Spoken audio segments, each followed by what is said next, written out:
Assalamualaikum warahmatullahi wabarakatuh. Izin Mas dan Mbak, perkenalkan nama saya Rania Anindya-Sari dengan NIM G00240035 dari kelompok A6. Di sini saya akan mempresentasikan laporan praktikum anatomi dengan kasus yang ketiga. Dimulai dari soal.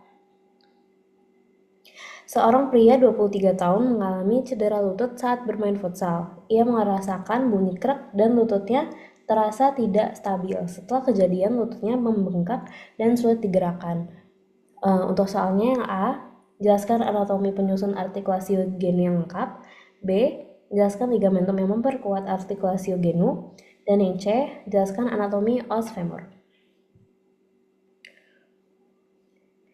Yang pertama merupakan artikulasi genu yang merupakan persendian lutut. Bisa dilihat di sini. Untuk tulang-tulang besarnya terdapat femur, yang ini, tibia, fibula, dan patella. Lalu untuk artikulasionya terdapat artikulasio femoropatellaris yang akan menghubungkan femur dengan patella. Lalu yang kedua ada artikulasio femorotibialis yang akan menghubungkan femur dengan tibia. Lalu terdapat artikulasio tibiofibularis yang menghubungkan tibia dengan fibula. Tibia dan fibula. Lalu terdapat bisa dilihat di sini terdapat tuberculum adductorium di sebelah sini. Lalu ada epicondylus medialis femoris dan epicondylus lateralis. Lalu lupa dibilang bahwa artikulasio tibiofibularis ini akan membentuk persendian di caput fibulae juga. Oke, akan bergerak ke bagian sini, bagian belakang posterior. Terdapat fossa intercondylaris di sini. Lalu terdapat yang putih-putih ini merupakan condylus lateralis femoris dan condylus medialis femoris. Lalu terdapat lupa dibilang terdapat ada epicondylus medialis femoris juga. Dan terakhir ada eminentia intercondylaris. Eminentia itu merupakan peninggian yang bisa dilihat di sini. Lalu di sini terdapat patelnya tersendiri yang merupakan tulang yang tidak tergabung dengan tulang yang lain. Dapat dilihat ada basis patellae, fascias anterior, apex patella, sama di sini fascias articularisnya.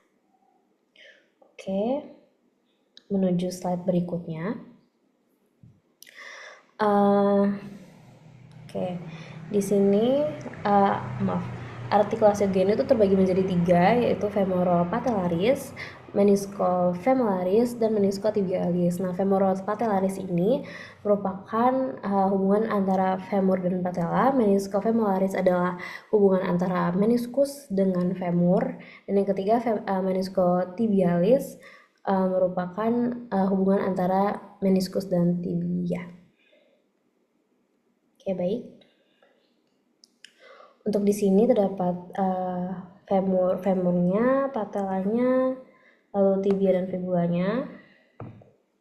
Lalu terdapat ligamen collaterale tibiale di sini dan ligamentum collaterale fibulae. Di sini merupakan penampakan tertutup dan yang ini merupakan penampakan yang terbuka. Yang terbuka terdapat bisa dilihat ligamen collaterale fibularnya juga di sebelah sini. Oke, lalu terdapat meniskus yaitu meniscus lateralis dan meniscus medialis. Lalu meniskus ini merupakan bantalan femur dan tibia. Lalu yang sering disinggung saat praktikum merupakan ACL dan PCL. Nah, ACL merupakan anterius cruciatum ligamentum atau ligamen cruciatum anterius yang terdapat di sini. Dan PCL adalah ligamen cruciatum posterius di sini.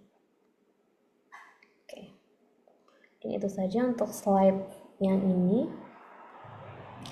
Di sini telah disinggung juga bahwa terdapat ligamen collaterale tibiale dan ligamen collaterale fibulare.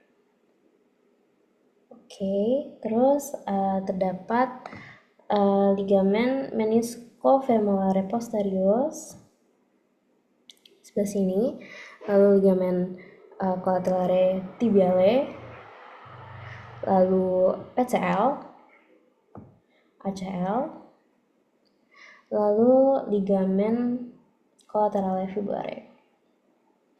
Mungkin itu saja. Lalu akan lanjut ke sini. Berikut merupakan penampakan yang terdapat banyak bursa-bursa itu seperti bantalan yang berbentuk cairan untuk melindungi pergerakan.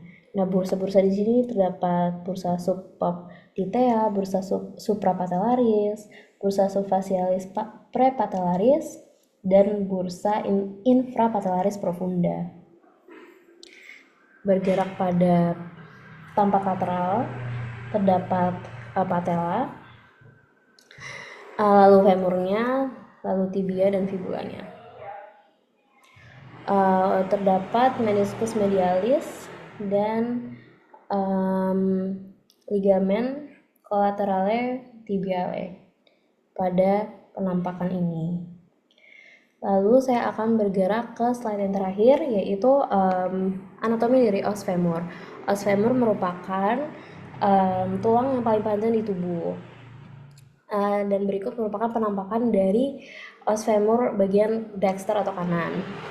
Di sini anterior, di sini posterior. Untuk anterior sendiri, korpus itu terlihat, korpus atau badan dari tulang ini tuh terlihat mulus, dan untuk yang posterior terlihat lebih kasar. Pertama, kita akan mulai dari sini, ada caput femoris. Caput femoris ini akan bersendi dengan acetabulum yang akan membentuk persendian ball and socket joint.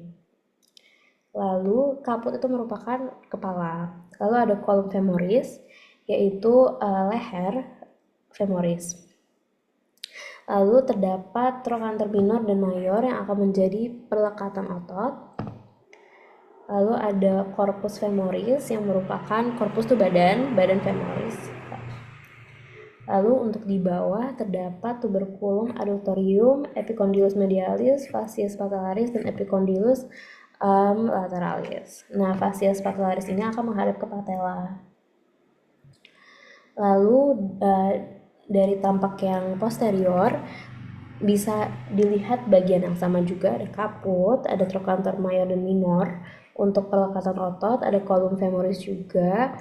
Nah, yang membedakan itu terdapat linea-linea, yaitu linea pectinea, lalu ada linea aspera yang terbagi dua menjadi labium lateral dan labium medial yang lebih dalam. Terdapat tuberositas glutea juga di sebelah sini yang merupakan penonjolan kasar. Lalu terdapat crista intertoranterica yang merupakan penonjolan tajam. Untuk di bawah terdapat linea supracondylaris lateralis dan medialis. Lalu ada fascias poplitea, tuberculum adductorium yang telah disinggung beberapa kali, condylus medialis, linea intercondylaris, fossa intercondylaris, dan condylus lateralis, serta epicondylus lateralis. Mungkin itu saja presentasi untuk kasus ketiga dari saya, Rania Anindya Sari.